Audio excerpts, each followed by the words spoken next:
அவர்களின் வீட்டில் சம்மன் ஒட்டிய போது அதனை கிழித்ததாக விசாரணைக்கு சென்ற காவல் ஆய்வாளர் பிரவீன் ராஜேஷ் உள்ளிட்ட 3 காவலர்கள் மற்றும் காவலருக்கு இடையே ஏற்பட்ட தள்ளுமுள்ளு விவகாரத்தில் கைது செய்யப்பட்ட அந்த பாதுகாவலரும் முன்னாள் ராணுவ வீரருமான அமுல்ராஜ் மற்றும் அந்த சம்மனை கிழித்ததாக கைது செய்யப்பட்ட நபர் என 2 பேருக்கும் நீதிமன்ற காவலானது விதிக்கப்பட்டிருக்கிறது. வருகின்ற மார்ச் 13ஆம் தேதி வரை நீதிமன்ற காவலில் அவர்கள் சிறையில் அடைக்க நீதிபதி உத்தரவிட்டதின் பேரில் தற்போது அவரை புழல் சிறையில் அடைப்பதற்கான நடவடிக்கைகளை காவல்துறையினர் ஈடுபட்டிருக்கிறார்கள். பலத்த போலீஸ் பாதுகாப்போடு அவர்களை காவல்துறையினர் அழைத்து செல்கிறார்கள்.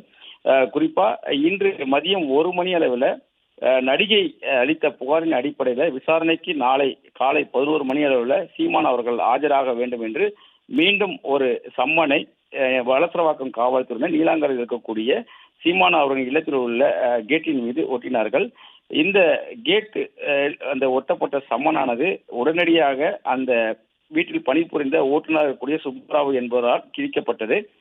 இதனை அறிந்த நீலாங்கரை காவலாளர் பிரவீன் ராஜேஷ் தலைமையிலான போலீசார் 3 பேர் வருகை தந்து அவர் வீட்டில் சென்று அவர் சீமானின் மனைவி கையோட விளக்கம் கேட்பதற்காகவும் சம்மன் கிடைத்த நபரை விசாரணைக்கு அழைத்து செல்லவும் போலீசார் உள்ளே செல்ல முயன்ற போது அங்கு காவலாளர் ஒருவர் போலீசாரை உள்ளே விடாமல் தடுத்ததாக கூறப்படுகிறது. இதனையடுத்து போலீசாருக்கும் சீமான வீட்டு காவலருக்கு இடையே வாக்குவாதம் ஏற்பட்டு பின்பு அது கைகலப்பாக மாறியது.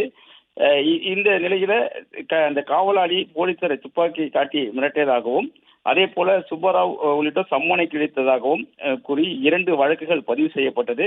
ஒரு வழக்கு வளசரவாக்கம் உதவி ஆய்வாளர் கோபி கொடுத்த வழக்கில் 3 பிரிவின் கீழும் அதே போல காவல் ஆய்வாளர் பிரவீன் ராஜேஷ் கொடுத்த புகாரின் பேரில் 5 பிரிவின் கீழும் வழக்குகள் பதிவு செய்யப்பட்டது. ஆயுத தடை சட்டம் மற்றும் கொலை முயற்சி உள்ளிட்ட பிரிவின் கீழும் இதில் வழக்குகள் பதிவு செய்யப்பட்டது. இதன் அடிப்படையில் 2 பேரும் கைது செய்யப்பட்டதாகவும் காவல்துறையினர் தெரிவித்திருந்தார்கள். சுப்பாராவ் மற்றும் முன்னாள் ஓய்வு பெற்ற ராணுவ வீரராக கூடிய அமுல்ராஜ் ஆகிய இருவரும் கைது செய்யப்பட்டதாகவும் காவல்துறையினர் தெரிவித்திருந்தார்கள்.